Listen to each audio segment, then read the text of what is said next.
even if you just have a question. I'm always happy to help people. I tell them all the time, if I can't hire you, if there's something I can do for you in the future, please reach out. Welcome to the Job Hunt Insider, where top talent acquisition professionals reveal what really matters in hiring. Get the inside scoop to land your next job.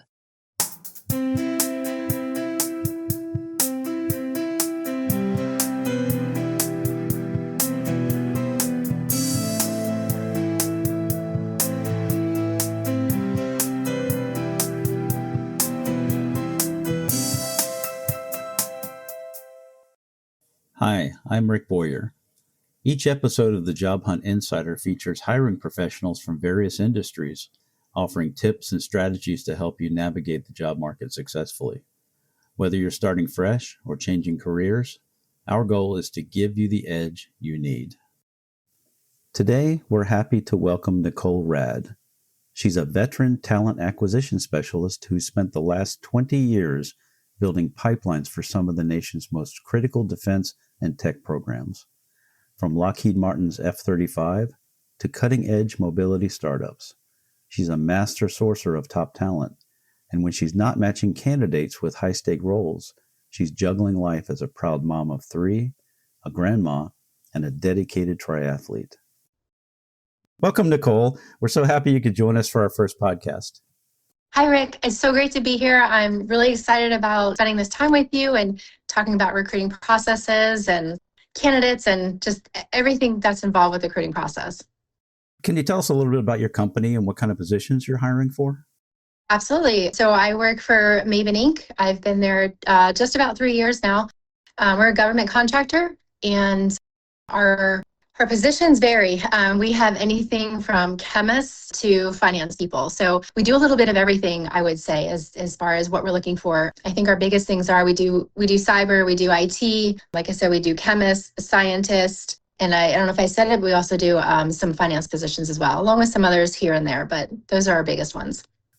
Wow, it sounds like a big challenge getting a lot of different candidates. So can you tell us a little bit, what's a day in the life for Nicole as a recruiter in your company? Yeah, absolutely. For me, usually first thing in the morning, I, of course, check email. And then the next thing I'm going to do is check on new candidates who has applied to my positions and who has responded to my emails as far as wanting to set up interviews. I try and get those scheduled throughout the day. Of course, there's meetings and impromptu calls, with your team or my boss. And then at the end of the day, I really just try to wrap things up, make sure I've closed the loop on anybody I was supposed to talk to that day, and kind of think about what I have to do the next day. I do like to try and plan all my screens in maybe 2 or 3 days during the week and leave some other days open for just miscellaneous work.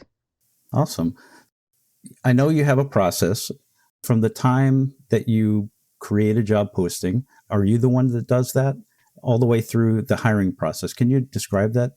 Yes, absolutely. So a hiring manager will send us a sourcing document. We'll set up an intake call with them to go over all the information, make sure we have it all correct, and we both have an understanding of this skill set and timelines, salaries, all the pertinent information we need. We have timelines as well, where we have about 24 hours to get it posted from the time we get it. And then each contract is a little bit different. My main contract, I have 2 weeks to get a qualified candidate to the customer.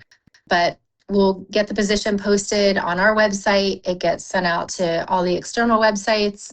From there, I'll screen people as I see fit, and then I send them on to the hiring manager. If they're interested, we'll set up an interview with the hiring manager. And then again, depending on the contract, will depend on if they talk to the customer or not. And then an offer is made. Again, each contract is a little bit different. Some of them have to go through background checks that may take a week. Some will take a few weeks. But we give them a contingent offer that basically says we've made you this offer, but we have to do A, B, C, and D. When that is completed, we'll send you a full offer and set a start date. Okay. So you mentioned when the posting goes out, it goes out to multiple websites. Can you tell me some of those websites that it goes out to? Yeah. Of course, the big ones, LinkedIn, Indeed, Clearance Jobs, ZipRecruiter. Those are the biggest ones. I know there's a lot of little ones. We also have a few military websites that we work with as well. We'll send the jobs to them as well to get posted on their sites. As well as your corporate website, I imagine, Yeah, as well. Absolutely. Yep. Okay. So when a candidate puts in a job application. Mhm. What are some mistakes you see some candidates make when they do that? Not to go through completing, that not process? completing the application. Okay. It just holds up the process. For us, a lot of times we're verifying clearances and there's information that needs to go on their application and needs to be signed in order for us to do that. So that can hold it up because then it's just back and forth with sending them their incomplete application, then they have to fill it. So it can take a day or two. Again, it can hold it up that way. I think that's the biggest thing for us is the application not being signed and the information that the FSO needs to verify clearances not getting put in there. And FSO is Facility Security Officer? Yes. Mm-hmm. Okay. Your interview process, you mentioned it for your company. Can you go into a little bit more detail on how the interviews? Yeah, absolutely. Absolutely. So the two biggest contracts I support are a little bit different. I'll screen the candidate and then I write up a little summary and send it over to the hiring manager with the resume. And she'll email me back and say, yeah, I'm interested in talking to this candidate. We set up a 30-minute Teams video call. It's myself, the hiring manager, and then somebody else from the team in that area where the candidate is looking to get a job with us for. And I do introductions, and then the program director will do an introduction for herself and the contract and the customer and kind of explain the work that contract is doing and what the work the candidate will be doing. And then they go into questions. They'll, talk to the candidate about their background, their skill set, ask them questions, about things that they need to know in order to, be able to handle this job. Another contract that I work on, kind of the same process, except there is another step after the hiring manager interviews with the candidate. If they are interested, then we move them on to the customer and we do what we call a meet and greet with the customer. And that's another 30-minute interview just over Teams with the customer as well. Okay. When you have a candidate in the Teams meeting or face-to-face, however that works, what do you look for in a candidate when they show up? So the biggest thing is going to be, have they done their homework on Mayvin? Have they looked at our website? Are they familiar with our company? Did they do some reading on our website? And do they understand what we do? We have a lot of fun stuff on our website, I think, and it's neat when a candidate has really dug in and done their research and they see some of those things and they ask questions. I'd say that's one of the biggest things is, again, understanding the company and the position they're applying for, right? How many times does the candidate write back when you've told them that you want to interview with them and they ask, hey, what position is this for? That can be a little frustrating sometimes. I think sometimes you just need to keep a log, right, of what positions and companies you're applying for. But yeah, understand the company and the role that you're applying for. That's great insight and great tips. So if people just listen to that portion right there, that can really help them in an interview, any interview. Understand the company and the role you are applying for. This really resonates with me, both when I was a hiring manager and when I was looking to be hired. Have you done your interview preparation? Have you checked out the corporate website to receive insights about the company and culture? Do you truly understand the position you are applying for? Are you ready when you get that call back? These are crucial steps for you to take to give you a step up in the hiring process. Now let's hear more of what Nicole would like to share. You mentioned before the postings go out on LinkedIn. What other ways do you LinkedIn? Is that a main communication source for you? For me, it is. I really like to use LinkedIn. I have access to our company website, our company page as well, so I can post, through Mayvin. Each week we try and do a top 5, what are our top 5 positions that we're recruiting for? And I post that on our Mayvin page on Thursdays. And then I'll ping, the rest of the recruiters and sometimes the hiring managers say, hey, if you have time, please go share my post. That way we kind of, everybody's got a different network on LinkedIn. So it gets out a little bit further when we share the post like that. Okay. And do you use any other social media outlets? Not really. We did have a Facebook and Instagram page, but our company's not big enough and we felt that it really wasn't working for us. So I think right now LinkedIn tends to be our go-to. Okay. What can candidates do to help build a good rapport with recruiters? I think keeping in contact with them, again, if you're missing information, just being super responsive, call, email, text. Every recruiter is a little bit different. I think we're all open to any really forms of communication, but I think just keeping in contact, with the recruiter. If you were, let's say you interviewed with us and then you're waiting to hear back from us, and in the meantime, you got an offer, call us and let us know, like, hey, I have another offer and here's my timeline, right? That way we know, do we need to try and speed up the process? What's going on? But yeah, I think just keeping in contact, answering any questions, filling out any paperwork as soon as you get it. Okay. They stay in contact with you. So how much is too much when they do that? I always tell my candidates in an interview, like, if you have any questions for myself or the hiring manager, please feel free to reach out, right? Because in an interview, you can forget things. So sure, if you have a question, shoot an email, we'll get it answered to you. If you're following up, I do try to tell people how long it's going to be, but I'd say 2 to 3 days if you haven't heard from me. Again, shoot me an email, text, give me a call, say, hey, I'm just calling to get an update. I don't think, my opinion, more than once a week is probably too much. There's only 5 days, and it's not just me, it's the hiring manager and the customer, right? There's a lot of players in making a decision to hire a candidate. Right. So that's your recruiter candidate relationship. So you as a recruiter with the hiring manager, what kind of relationship do you have? Oh, that's my favorite. With the hiring manager? One of my favorite parts. I love to get to know my hiring managers when I first start working with them.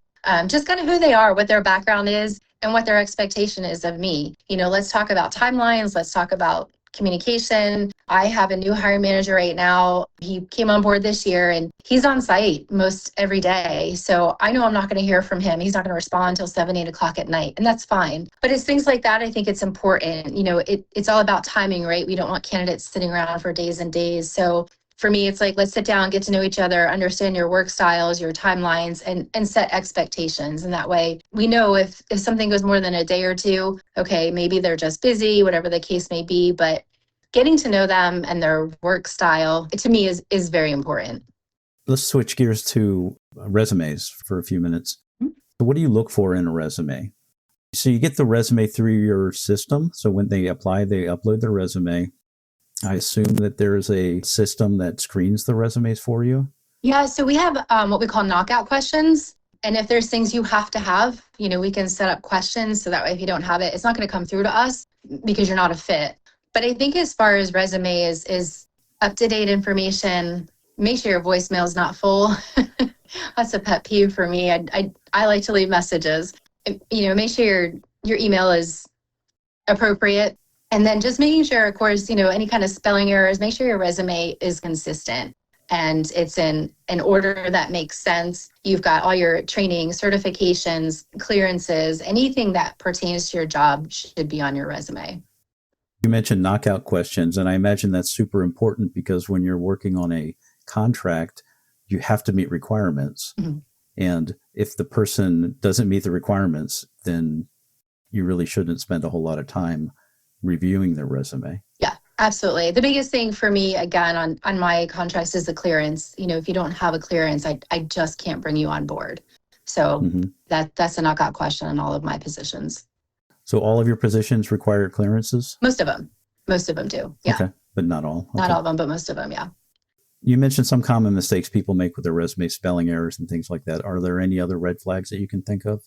No, I just think it needs to be email appropriate. Everything needs to be up to date. And again, sometimes, and the length, 3 pages max, I think. I know people want to put everything on there, but if you're past 3 pages, it's just too much information. Stick to the skill sets that are relevant to that position.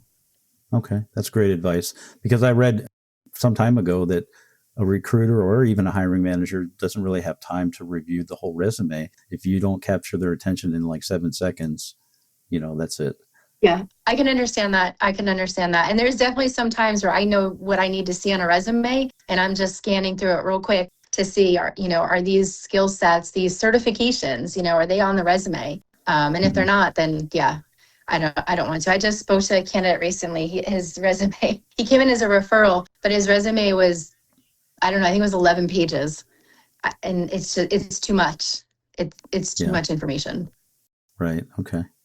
Switching gears again for networking. So can you tell me the importance of networking people can use to get insight into what jobs might be available and things like that? Yeah. So networking, again, I'll go back to LinkedIn. I love LinkedIn for that reason. Connecting with people in your space, in your career field. That way, if you're looking for a job or you want to, hey, is there any kind of certification I can get in my field? I think that's very important on LinkedIn, but not just on LinkedIn. As a recruiter, I feel like I'm always not always recruiting, but if I meet someone new and they're of interest to me or something, I'm like, hey, what do you do for a living? Are you looking for a job? But I don't know. I think you should always be networking, especially, in today's day and age, people don't stay in their jobs very long, right? And it's great to have a network of people that you can reach out to if you've lost your job or you just want a new job. You have some people in your space that know, of jobs that might be coming up. So in your everyday life, and again, on LinkedIn, I don't use Facebook at all for work. I think I keep my business, my work and my personal stuff different on Facebook, but some people use it for both and that's okay. But I think LinkedIn, again, is the best place to, comment on other people's posts or like things, and that way people will get to kind of see your name. But again, it also goes outside of just social media, as you're out there just at events or whatever the case may be, work life almost always comes up in those social situations. So it's a good way to, again, network with other people and build your network that way. Okay. And you mentioned referrals. Sometimes you get candidates by referral. Is that mostly internal referrals or? Mostly internal, yes. We love internal referrals, right? Because obviously our employee has talked to this person that they're friends with, family, whatever the case may be, and they like Mayvin, they like where they work, so they want their friends to come work here as well. Sometimes a customer might send a referral, or even through LinkedIn. I get a lot of, from my friends, hey, this person's looking for a job, can you help them? So referrals are great. We love working with referrals. And we give bonuses if we refer someone and they get hired. So that's nice too. Even a non-company person, you give a bonus? No, we don't do that, unfortunately. I wish we could. I know companies do that, and I think that that's great, but we don't do it at Mayvin. All right. Can you describe a time when everything went just perfectly right for a candidate? They applied for a job, they went through the interviewing and hiring process. Can you describe that perfect scenario? Yeah, last year we were looking for a cyber person. And, they had to have a lot of experience. They had to have the clearance. They had to be local to Alexandria. It was mostly a remote position with some in-office time. But in any case, I came across this candidate. He was retired from the military. He was, in the government space and just a wicked smart person. And he was so fun to talk to because he just had so much knowledge in the DHS space and in the cyber space. So he and I had a lot of conversations, and he told me, he's like, I do this for fun, Nicole. We talked about salary and stuff like that. He's like, I do this for fun, that's great. So we had an interview, and the hiring manager, again, he wasn't a cyber expert. I'm not a cyber expert, and he blew us away with just the information that he had. And the amount of research he had done on Mayvin and what we were doing in that space was amazing. It was just so fun to see and so neat to see someone that was just so interested in coming to work for us. So we hired him like that day. We did his interview, we hung up, and my hiring manager and I talked afterwards. He's like, call him right now, I'll make him an offer. And we did, and he came on board, and it was great. It was by far, I think, probably one of my best success stories. Really great person. Yeah. That's amazing. Yeah. I remember I performed a bunch of interviews, and I remember sometimes when everything clicked, and yeah, all the scores were checked, and person was excited, and they let me know they were interested in the job. Yes, and all of that. That's just wonderful. Yeah. You've been a recruiter for a while. Can you tell me a little bit about how recruiting has evolved over the years for you? Yeah, it's been interesting. I think, I tend to call myself an old school recruiter. A lot of recruiters these days don't talk to candidates on the phone. They're texting and emailing, and that's it. They'll never speak to a candidate. For me, I still pick up the phone. I think that's very important to build that relationship as, a recruiter.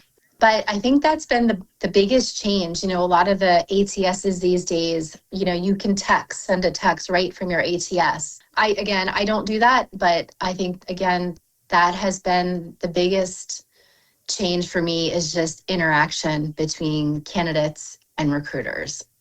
ATS is applicant tracking system? Yes. Okay. So what do you think about AI? For you using it perhaps, or a candidate using it? So I'll start with a candidate. I will say, I think you have to be careful as a candidate because I have heard of, people are using it to help write their resumes, and that's great. However, I have heard where AI is really, a lot of things come out misspelled. So you really have to be careful if you're using that for your resume to really check your resume, have somebody else, another set of eyes check it, make sure there's no misspelling, make sure everything is as it should be in order and you're not missing any information. For myself, using AI, I'm just starting to dabble in it this past year. I do like it to jazz up my LinkedIn posts a little bit because I do struggle with trying to make them sound just different, right? So for me, I have used it for my LinkedIn post. I've tried a couple, hey, for Boolean strings, right? Like what else, what other words can I use? I'm using it a little bit. I'd say I'm on my team, it's 50-50 who's using it and who isn't yet. I think there's a lot of fear with recruiters too. It's going to take over our jobs, but I don't think so. Again, I still think there's that personal touch, recruiters have to have. I don't think a computer can hire somebody and get it right. So I'm not worried about my job. I recently went to a recruiting conference in April, and that was a big subject. And a lot of the breakout sessions and stuff was AI and is it helping or hurting recruiters? And it didn't seem to be hurting was kind of the outcome I got from that conference. So it's interesting. I can We'll see how it evolves. Yeah, I can imagine. Mm-hmm. I'm going to post your LinkedIn profile URL in the show notes.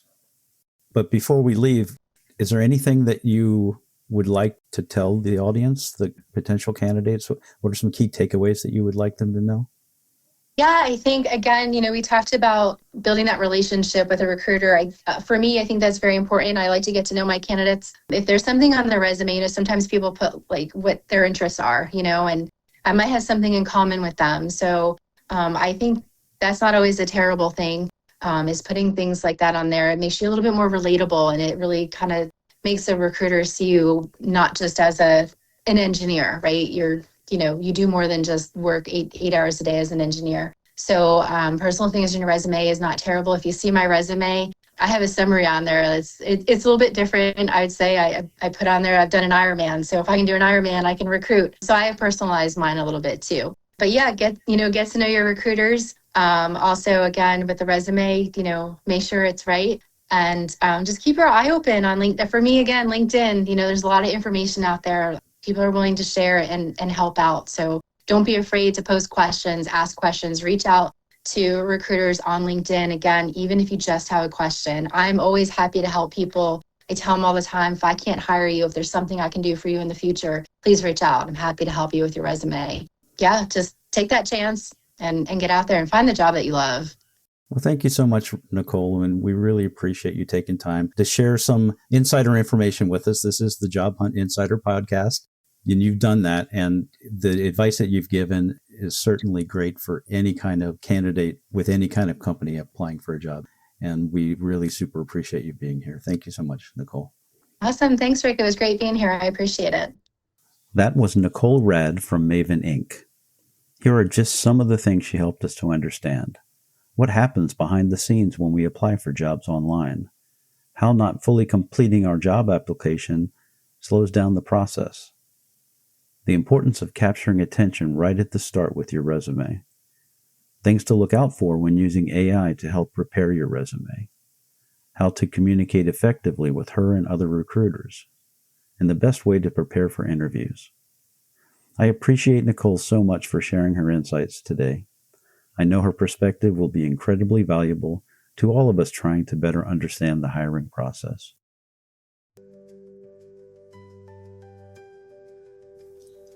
Thanks for tuning in to the Job Hunt Insider, your go-to podcast for navigating the job market with confidence. I'm Rick Boyer, and I hope today's episode gave you some valuable insights. Don't forget to check out our other episodes, packed with tips, trends, and tools to supercharge your career journey. Know someone on the job hunt for a new role? Send them our way. Together, let's turn the job search into a smoother, smarter adventure. Stay tuned for more, and remember, your dream job is one step closer every day. Catch you in the next episode.